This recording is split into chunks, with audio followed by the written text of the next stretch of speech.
Magandang araw po sa inyo lahat. Ako po si Banat Bay at eto na nga pag-usapan po natin na malupit itong nangyayari. Nako, mantakin mo 1 bilyon para kay Marcos, para sa kalayaan ni Alice Guo. Nako, hindi po ako nagsabi niyan ha. Eto, papanoorin natin at ipapaliwanag ko sa inyo kung bakit natangkang mag-alok ng 1 bilyon. 1 billion ha.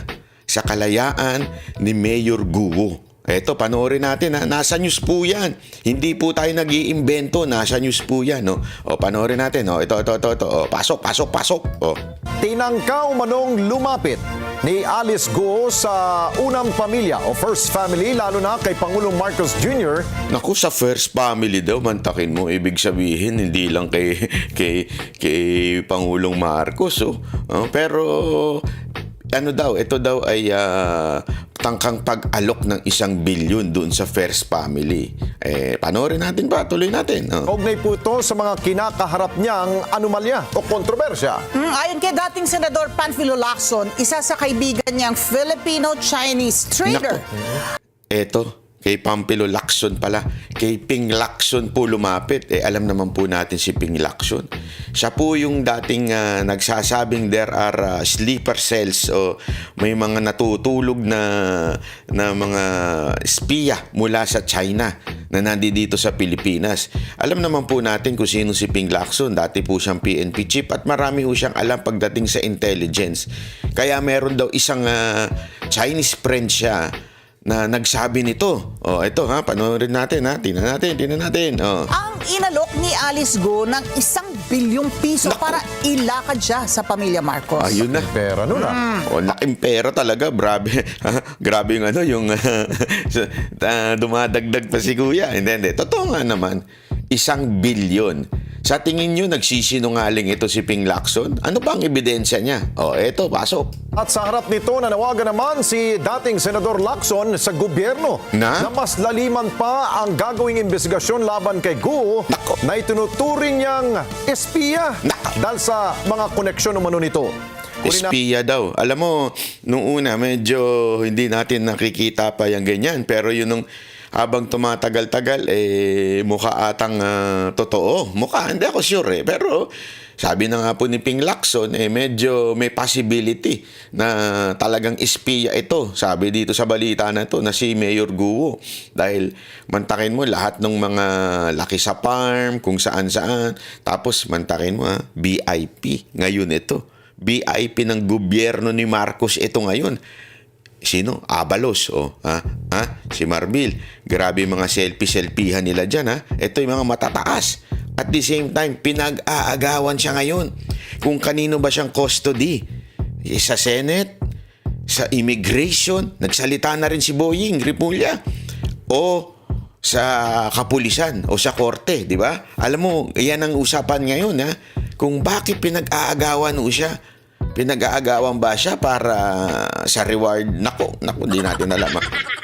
Hindi, kasi kung ikaw ay, bakit ka naman pag-aagawan? Abala pa yan sa departamento mo. Di ba? Bakit pa ninyo pag-aagaw-agawan yan? May benepisyo. Hindi natin alam kung benepisyo na yun ay monetary o yung benepisyo na yun benepisyong maka-epal sa social media, maka-epal sa taong bayan. Pero definitely there is a benefit why si Alice Guo ay pinag-aagawan sa iba't ibang departamento ng ating bayan. Mula sa immigration, nagsalita kahapon yung immigration, gusto nila sa kanila daw dapat. Kasi hindi daw available sa kanila, tsaka sila daw ang talagang may kaso dyan. Yung korte naman, may kaso rin dyan. Hindi rin na available. Alam ko, hindi, available pala yung isa. Pero ang sinasabi, parang ayaw mag-bail dahil pag nag-bail siya, mapupunta siya sa Senate. So, yung Senate naman, si Ontiveros, gustong-gusto din. Piyestang-piyesta rin to si Ontiveros. Gustong-gusto niya rin na makuha itong si Mayor Guo. Hindi natin alam kung ano ba ang benepisyo nito. Ipatutubos kaya ito? Hindi. Isipin niyo, is there a possibility? Ito, question lang. Is there a possibility na kung ito ay talagang Chinese spy, yan na sinasabi ni Lacson ngayon, tutubusin siya ng China Kasi kung siya ay spy ng China, ikaw bilang Chinese government, ayaw mo na mabuking itong si Mayor Guo. Gagawin mo ang lahat ng bagay para makuha mo yung bata mo, di ba? Bata niya yan eh. Kung yung totoo yung sinasabi ni Lacson, bata ng China ito si Mayor Guo. So, ibig sabihin, gagawin ng lahat ng kakayanan ng China para makuha itong si Mayor, di ba? So, ano ibig sabihin nun? Maaaring may kapalit na pera, di natin alam. May kapalit na pabor, di natin sure yan kung ano mangyayaring pabor dyan. O baka naman may kapalit na mas matinding, alam mo na, benepisyo tulad ng libreng island. Alam mo naman, itong China, kinuha na lahat ng island. Hindi natin alam, di ba?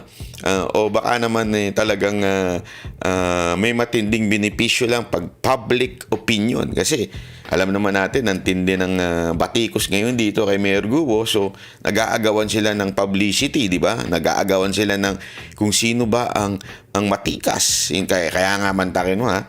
Yung ito lang naramdaman ko kasi kahapon, nagsalita si Boying. Na sinasabi niya dapat sa custody nila. Feeling ko lang naman ito, na-bypass siya doon sa hinuli si Mayor Guo sa ibang bansa. Bakit kanyo? Operation yun ng NBI. NBI under DOJ. Operation yun ng immigration under DOJ also. Tapos ang pumapel doon si Abalos at si Marbil. Nawala naman silang papel. Di ba? Kasi bakit? May tao naman ang immigration. May authority ng immigration eh. Pwede silang di ba? Sila nga dapat eh. Bakit si Abalos at saka si pumapel? Kita nyo ngayon. Tapos grabe yung Eto huwag tayong lokohin ni Abalos. Napakarami naman yung kaibigang mayaman. Mantakin mo. Kesyo daw nagpahiram yung kaibigan niya ng eroplano para lang sunduin si Mayor Guo. First time bang ginawa ni Abalos to? Hindi. Ginawa niya rin ito kay Pastor Kibuloy. May kaibigan na naman siya. Ang dami niyang kaibigan na. Grabe. May kaibigan na naman siya na nagbigay ng reward na 10 million na para lang mahuli si Pastor Kibuloy na ngayon pinag-aagawan ngayon kung sinong kakukuha ng reward money na yun. So ibig sabihin, ang dami niyang kaibigan na mayayaman talaga. Abalos sana ula. Hindi totoo, ang dami niyang kaibigan mayayaman na tila interesado sa politika sa Pilipinas. Di ba? Mantakin mo yun, If there is one conclusion na we can conclude on this, habang lahat pinag-iimbestigahan pa, isang bagay lang, sobrang VIP ni Mayor Guo. Ibig sabihin, meron talaga itong matinding karampatang biyaya, ika nga. Biyaya kung nasayo si Mayor Guo, di ba? Yun ang ganun dito tuloy natin. Ang live report ni Mean Corvera. Mean?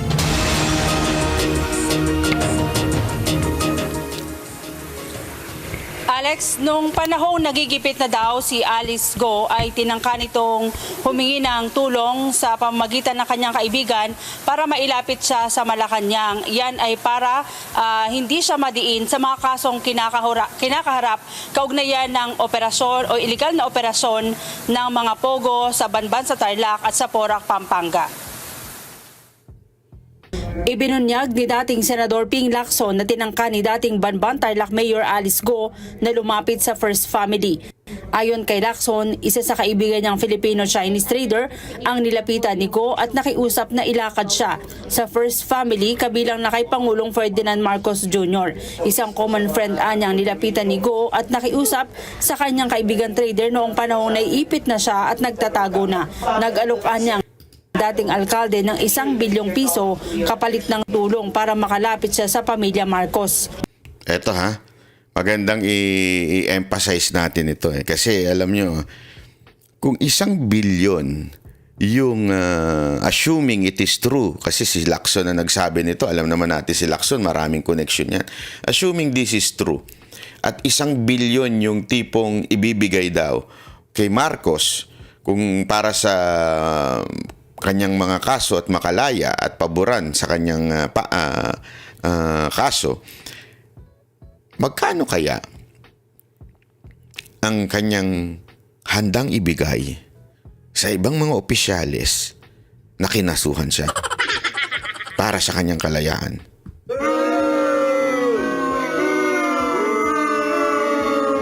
Hindi, sabihin na natin, baka sabihin nyo naman, siguro naman mas mababa sa presidente, 1 bilyon. O sabihin na natin, 500 million. Kasi 1 bilyon kay presidente. O 500 million.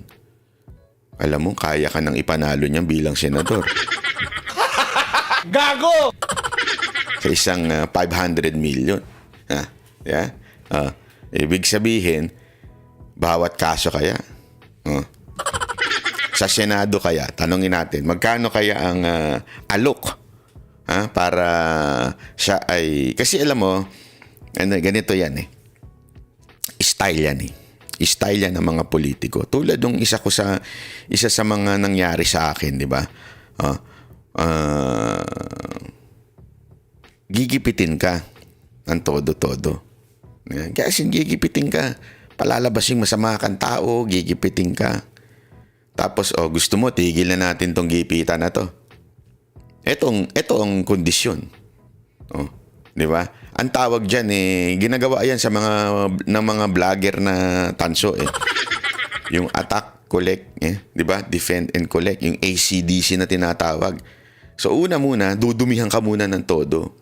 Pag dumi sa'yo ng todo, tsaka sa'yo sasabi, lalapit sa'yo, gusto mo itigil na namin to. Gusto mo? Kaya-kaya yan. Gusto mo, pasundo pa kita ng private na plane, ha? Hindi, gusto mo, madali lang. Kayang-kaya ito. Amin ng gobyerno ngayon eh. Ito lang amount. Hindi ko sinasabing ginawa yun eh. Pero, posible ba? Kasi kung dito sinasabi ni Lacson, 1 bilyon. 1 billion. Matik yun. 1 billion. Utusan mo lang yung mga tauhan mo. Ito, dito, tigil ka. Dito, tigil ka. Tigil ka. May kasunduan na kami. May kasunduan na. Yung titigil na ng China ang pagkuha ng mga island. Hindi ganun yung kasunduan. Di ba? Ano kaya? Diplomatic. Hindi kasi pwede. Pwedeng sabihin ng presidente yun eh. Meron ng diplomatic na kasunduan within China and Alice Guo. Ang Pilipinas, kami lang nakakaintindi nito. Yung pala, kasunduan yun. Kung totoo yung sinasabi ni Lacson na ganun, ang tanong, magkano kaya ang inalok ni Mayor Guo doon sa mga nanggigipit sa kanyang departamento? Tanong lang natin. Kasi, hindi imposible. Di ba? Kung dito, sinasabi ni Lacson na merong 1 bilyon, magkano kaya yung para sa PNP, DILG, immigration, at saka sa Senado? Magkano kaya? Kung may hula kayo, pwede nyo i-comment dyan sa baba. Basta akong sigurado ko, 500 million ang kailangang budget pag tumakbong senador. Di ba? Magkano kaya? Kasi alam mo, baka sabihin naman ng iba, masyado naman madumi ang pag-iisip mo. Hindi. Ginagawa talaga yan. Ito, hindi naman sinasabing idadrop yung case agad-agad eh. Tatanggalin mo na yan sa public eye. Diba? Kasi ngayon, mainit yung mga media dyan eh. Di natin alam, baka yung media umi-ACDC din. Gusto mo itigil? Madali lang yan. Pwede, possible din yun. Alam naman natin na mga media ngayon, bayaran eh. So yan ang unang gagawin. Patatahimikin yung media.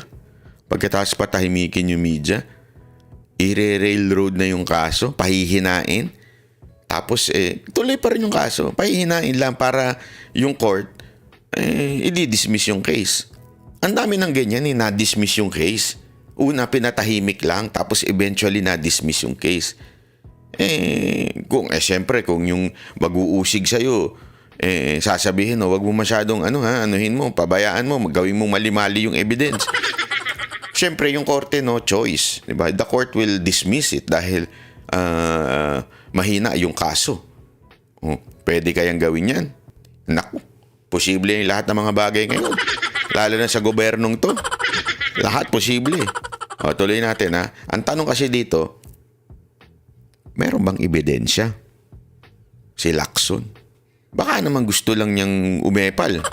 Hindi kasi isipin natin ang lahat ng anggulo, 'di ba? Lawakan natin ang isip natin.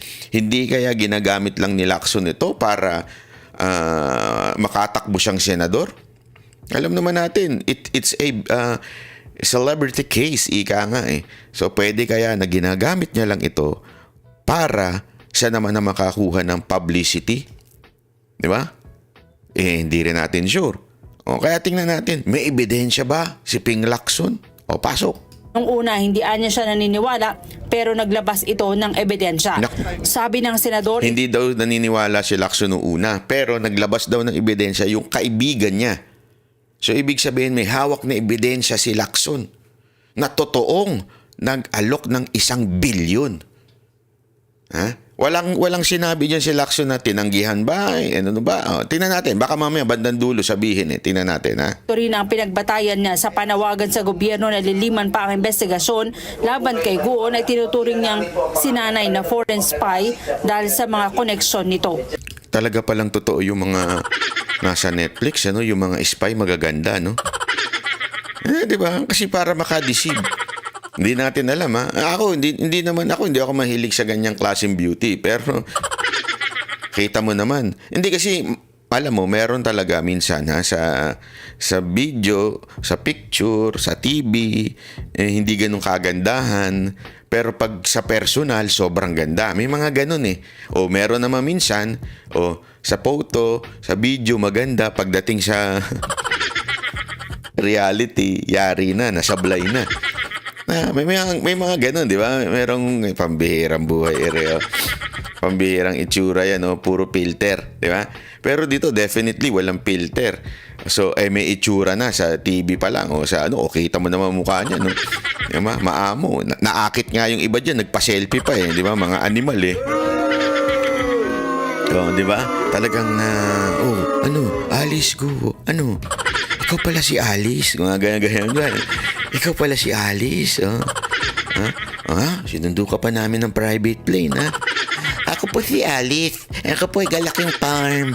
Malay mo, hindi. Iba yung karisma nito ni Alice, Talagang yung official natin. Selfie tayo. Pag ganun, niyayari. Ibig sabihin, mukha lang naman. Mukhang may katotohanan ang binibitawan ni Lacson na ito spy. Kasi isa sa mga karakter ng spy yan, it should be deceiving. Kaya nga spy, hindi mukhang spy. Kasi alam mo yun, alam naman makukuha sila ng itsurang parang makikipagpatayan. You understand what I mean, di ba? Ang spy, kaya nga spy yan, ibig sabihin kayang magtago ng identity. Kayang magtago ng kanyang true color. Hindi ko sinasabing si Mayor Guo, totoo yun pero yun yung bintang o yun yung sinasabi ni Lacson. So, what I'm saying is, mukhang posible it's because of the appearance of Mayor Guo. Yung kanyang charisma, mukhang malakas talaga. Dahil kahit nga yung official natin, talagang love na love siya. Di ba? May talagang heart na heart siya talaga. Sa mga testimonials din ng mga constituents niya, maganda yung kanyang pamamalakad sa Bamban. They really like her. Yes. Kino-compare nga doon sa mga dating naging alkalde doon. Ibang-iba yung palakad niya. Kasi nga, lahat ng yung nasa municipal coffers, pumupunta sa dapat puntahan sa mga needs at saka sa interest ng kanyang mga kababayan. Quote-unquote. kababayan. So, kung gano'n ang kanyang palaka, ang Ayun. district Oo. representative, naging congresswoman, at kung siya talagang spy, hindi ko naman pinipilit na paniwalaan yung aking Theory. opinion na Oo. pwede siya maging spy. Napakadelikado kasi pagka may Congress, may access ka na sa mga highly classified information, mga documents. Ang 1 bilyong piso anya hindi para sa kanyang pagtakas kundi plantahin ang kanyang gusot at posibleng kaso sa Presidential Anti-Organized Crime Commission. Sa PAOK TF. Tama nga naman, presidential yun. Grabe, no? 1 bilyon. Para daw doon sa PAOK TF. Nako. Ang lupit, ah. Kaya pala tutok na tutok si PAOK TF. Diyan, eh. Grabe, ha? Grabe. Naku. Ayoko. Iba naiisip ko. Kasi baka mamaya tumanggi yung Hindi natin alam. Sabi siguro. 1 bilyon lang. Isang gabi din. Ay, joke lang. Walang ganun. Gago! Hindi ko alam, ha, pero ano kaya ang katotohanan dito? Di ba? Talay. Pero hindi na ipinarating ng Filipino-Chinese trader ang mensahe. Yun. Sabi ni Lacson sa intelligence Hindi naman daw pinarating. Ikaw talaga, Ikaw talaga dumi ng isip mo, ha? Gago! Ano kasi pinanonood nyo, eh. Ha? Kasi kayo huwag kayo masyado nanonood ng mga hab dyan. Ha? community, isama siguro sa kanilang essential elements at laliman pa ang kanilang ginagawang background check. Dahil nandun ka, mataas na yung security clearance mo. So delikado yun. Kung nag-work na sa foreign government, medyo hindi sa national security natin kung gano'n na mangyayari. At hindi lang yun, baka mamaya dumating panahon, ito, far out na ito, pero hypothetically, in the realm of possibilities, dahil nagawa niya yung mas mahirap gawin na mameki ng dokumento para mahalal bilang punong bayan, baka dumating araw, ma-appoint pa siyang, halimbawa, maging senador pa, tapos ma-appoint ngayon na Defense Secretary o National Security, patay na tayo. Nako. Naniniwala naman si Lacson na kung gagamitin ang mga bagong batas ng Anti-Money Laundering Council, maaring makonvict si Go at mga kasabwat nito ng hanggang 40 taong pagkakabilanggo. Na-expose yung vulnerability yung weakness ng ating system, hindi lamang sa yung sa banking system, hindi lamang doon, kundi yung sa PSA, Yes, pati how yung to DMA, become di ba? Filipino citizen by Marami fraud. nakakakuha ng mga passport ng mga Chinese, Filipino passport. Correct, So oo. expose talaga yung weakness ng ating sistema rito. So dapat maging aral na ito sa ating mga institutions na dapat lalong para patibayin nila yung mga security measures. Kasi pinaikutan na lang tayo ng lalo yung mga galing sa China na gusto magnegosyo rito. Ibinunag naman ni Senador Jingo Estrada na isang Chinese national na boss ng mga pogo ang tumulong kay Go at mga kapatid para makalabas ng bansa. Kasalukuyan na nasa Taiwan ang naturang dayuhan na may hawak na 5 iba't ibang uri ng pasaporte. Ito rin ang business partner ni Alice Go batay sa mga dokumento na nakuha ng PAOK sa ni-raid na Pogo Hub sa Bamban, Tarlac. Nang tanungin ko ang Chinese national na si Wang Ziyang ang tinutukoy ni Estrada, sabi ng senador, malamang. Pero bahala na raw ang chairman ng komite na nag-iimbestiga kung isa sa publiko ang pangalan ng dayuhan. If you remember, ang sabi ni Alice Go, yun daw nag-facilitate nung kanyang pagtakas, sinabihan daw niya ng hindi magandang salita. So I asked her, kung sinabihan mo siya ng hindi magandang salita, bakit siya nagpatakas sa'yo? Ba't siya nagpahiram ng yate sa'yo? So ang aking conclusion doon, malamang siguro, kaya siguro itinakas si Alice Go papunta sa ibang bansa, baka ikanta niya ito nag-facilitate ng kanyang pagtakas. Alam mo, ito ang daming lumalabas ngayon sa TikTok na dinadawit si Bongo. Kasi nga, medyo katunog pangalan, Chinese na, sandali lang wag ho masyado madumi isip ninyo. Ang linaw na nga na sinabi ng mga senador, yung sinulat na pangalan ay Chinese. Hindi Filipino-Chinese. At saka si Senator Bongo, apelido lang niya yung Go, pero sa totoo lang laking talagang Pilipinas ho yan. Ayan na naman kayo eh. Ayan na naman yung lumalabas ninyo na pagiging marumi isip nyo sa mga Chinese. Hindi naman lahat ng mga Chinese masama. Ang dami-dami nating Phil Chinese na maayos, mga negosyante, maayos. Hindi porket may isang gago ibig sabihin na kagad lahat ng Phil Chinese masama na. Kasi isipin nyo, payag ba kayo? Porket kunwari, halimbawa, doon sa Japan, di ba, may nahuling mamamatay tao na isang Pinay. Ibig bang sabihin nun, lahat ng Pinay mamamatay tao? Di ba nagagalit tayo pag nadadamay tayo? Kunwari, sa katarantaduhan ng ilang OFW, hindi naman lahat, di ba? Ibig bang sabihin, lahat ng OFW masama na ugali? I mean, ilan lang yun, di ba? Meron at meron sa bawat may palpak. Pero hindi ibig sabihin the entire sect na yun, o sabihin yung entire OFW, lahat na yung masama. Ito kasi pinalalabas ng iba, porket ganyan si Guo, tsaka yung kapatid niya, dinadamay na, siguro, tinulungan to ni Senator Go. Mga gunggong kayo eh. Una-una, kahit nga si Senator Go, tsaka si Senator Bato, dinidiin ito si Guo eh. Sinasabi, ilabas mo na kasi kung sino yung talagang tunay mong connection dito. No, yun na sinabi ni Bongo at saka ni Bato eh. Ilabas mo na. Kasi nadadama yung mga iba eh. Ang nangyayari, ginagamit sa politika ng mga hindot. Ay, sorry naman.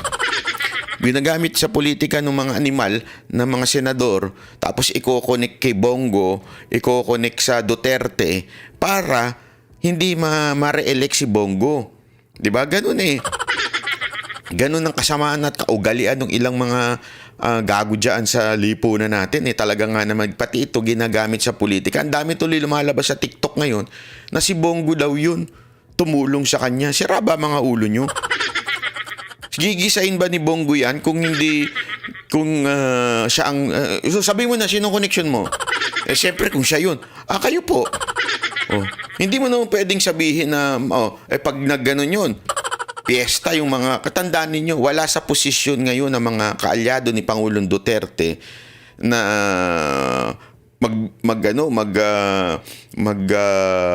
demand, 'di ba? Ibig sabihin, paano halimbawa sinabi niya, ikaw yun eh. Poprotektahan siya ng gobyerno to para idiin palalo si Bongo at si Duterte.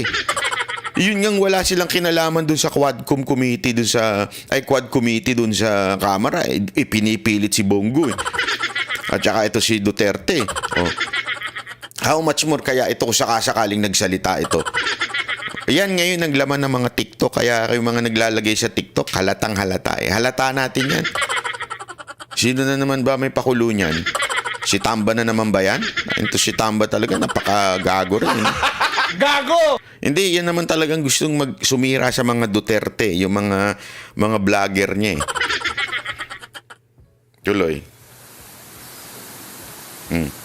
Alex, hinihimok ni Senator Ping Lacson at ang iba pang mga mambabatas ang mga otoridad na tignan ang lahat ng mga Chinese nationals na nandito sa Pilipinas. Yan ay baka daw napasok na rin tayo ng iba pang katulad ni Alice Go, lalo't lumilitaw sa mga investigasyon na aabot sa mahigit 1,000 ang mga Chinese nationals na nakakuha ng mga pasaporte at iba pang identification na lehitimo dito sa Pilipinas.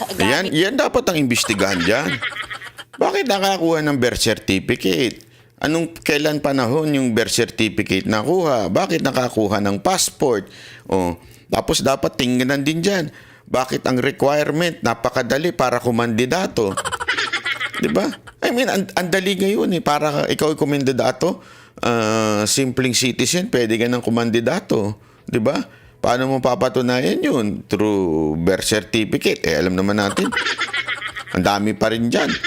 Gawa dito sa Facebook nga eh. Sa Lazada nga, makikita ninyo eh. So, madaling dayain ang identity. Tama, mali. Pero ito ang sinasabi ko nga ho sa inyo mga kababayan eh. Ang daming dapat silipin sa gobyerno na palpak. Alam natin yan, palpak from every department in the government. And yet, ang sinisilip natin dito kay Mayor Guo ay yung koneksyon niya sa politika at ididiin natin ng mga Duterte. Yun ang isang malaking katarantaduhan na ginagawa ng ilan nating, lalong-lalo na ho itong mga si Ontiveros. Di ba? Talagang gusto niya eh. Di ba? Noong una pa lang sinabi niya na eh, hinahanapan natin ng koneksyon ito sa mga Duterte. So, ibig sabihin, hindi ka nagtatanong. Pag ikaw nagtatanong dyan, naghahanap ka lang ng kukonek mo kay Duterte. Kukonek mo sa bata niya. Sila Bongo, sila Bato. You're not really seeking for the truth. You are para kang naghahanap ng maikukunik, di ba? Naku. Mahirap maging jowa ito si Ontiveros. Buti na lang medyo may edad ka na. Hindi, totoo naman. Mahirap maging jowa ito. Isipin mo, kahit wala kang kasalanan, ihahanapan at hahanapan ka ng kasalanan. May mga jowa kayong ganyan. Yung hindi mo naman kasalanan, pero talagang ipipilit pa rin na may kasalanan ka.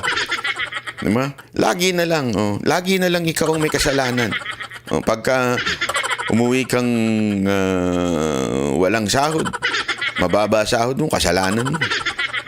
Pag nag-overtime ka naman, kasalanan mo pa rin. Sasabihin sa'yo, nang bababae ka. Pag hindi ka na pumasok at tumambay ka sa bahay para, sige na, dito na lang ako, bantay mo ko. Sasabihin naman sa'yo, inutil ka. Wala kang kwentang asawa. Lahat talaga eh. Walang, yung hirap na magkaroon ng ganyan jowa. Yung katulad ni Ontiveros. Kasi naka-fix na sa utak ni Ontiveros na kasalanan ito ng mga Duterte. Kailangan natin idiin ang mga Duterte. Kaya nagkakasundo sila ng gobyerno ngayon eh. Diba? Alam naman natin eh, yan ang gustong mangyari. Lalo na ng leadership ng Kamara. Lalo na yung dalawang ungas na yun. Diba? Yun ang gusto nilang idiin eh, mga Duterte. Para nga naman, sa pagdating ng eleksyon, dahil hindi sila manalo sa tamang paraan, sa demokrasyang paraan, gagawin nilang lahat para maka-score. Diba? So sisiraan nila lahat ng mga Duterte. Ang mga pekeng dokumento. Alex. Okay, mayan batid natin na hindi matatawaran itong credentials ni Senador Lacson at siya'y dati ring PNP chief. Handa ba niyang dalhin sa Senado o ibigay sa Senado itong sinasabi niyang informant niya para naman magbigay linaw pa, para maungkat pa kung ano itong kanyang mga binabanggit? Tama. Alam mo, ang gandang punto na yun. Alam mo kung bakit? Kasi check din natin. Check din natin si Lacson. Baka naman gusto lang niya makisawsaw.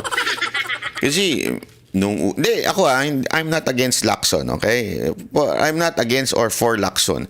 The point here, dapat tayo maging maingat.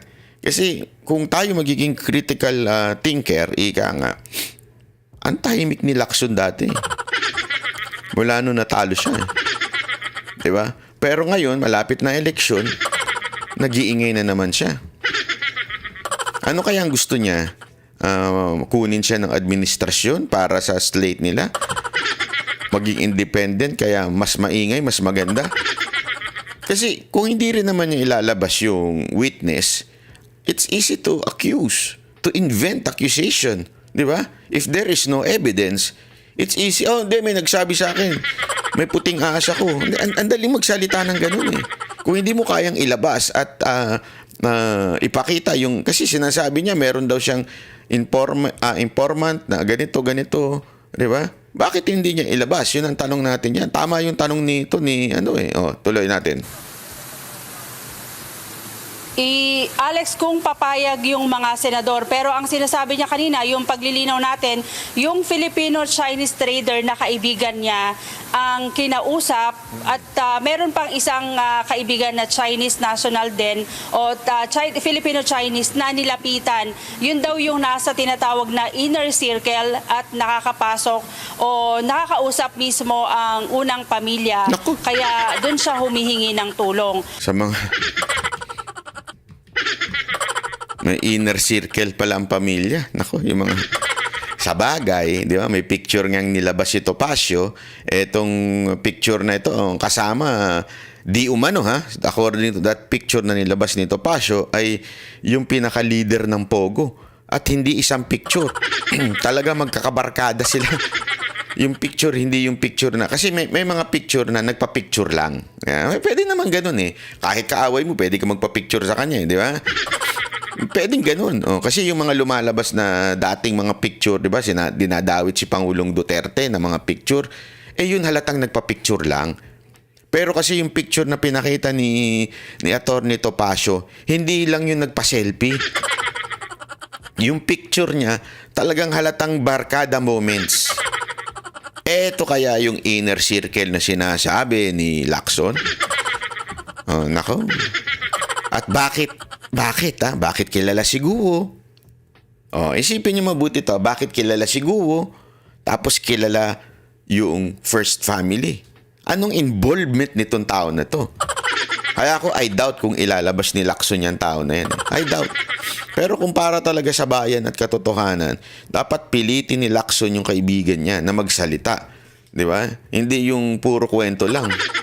Pero yung impormasyon na yan ay ipapaubayan niya sa mga senador kung gagamitin sa mga susunod na investigasyon. Yan ang tanong dyan. Isa pa yan. Kung talagang interesado ang mga senador na malaman ang katotohanan, abay dapat imbitahan nyo si Lacson. Imbitahan nyo si Lacson, sa tingin ko naman papayag yun eh. As a resource person, imbitahan ninyo yung mga sinasabi ni Lacson, di ba? Kung if you are really for the truth. Di ba? Kasi kay Ontiveros to eh. Ontiveros, if you are really for the truth, tawagin mo si Lacson. Ipatawag mo si Lacson. Ipatawag mo yung nagbigay ng impormasyon na yun. O hindi mo kaya si Lacson. O baka naman, you're not really for the truth. Baka naman you're for Duterte lang. May misyon ka lang na siraan ng mga Duterte. Which is really obvious right now. Na ganun ang motibo mo, Ontiveros. Diba? Yan, sa tingin ko nangyayari. Malaking katarantaduhan talaga eh. Pero as we speak, Mean, wala pang reaksyon mula sa komite ni Senadora Ontiveros at maging sa ilang mga senador dyan. Tingnan mo. Wala pa. Ito? Wala pa, Alex. Pero Yun. ang susunod na pagdinig tungkol kay Alice Go ay itinakda na sa Martes. Tingnan mo. Sa Martes daw itutuloy. Pwede mo naman ipatawag ang aga-aga pa ngayon.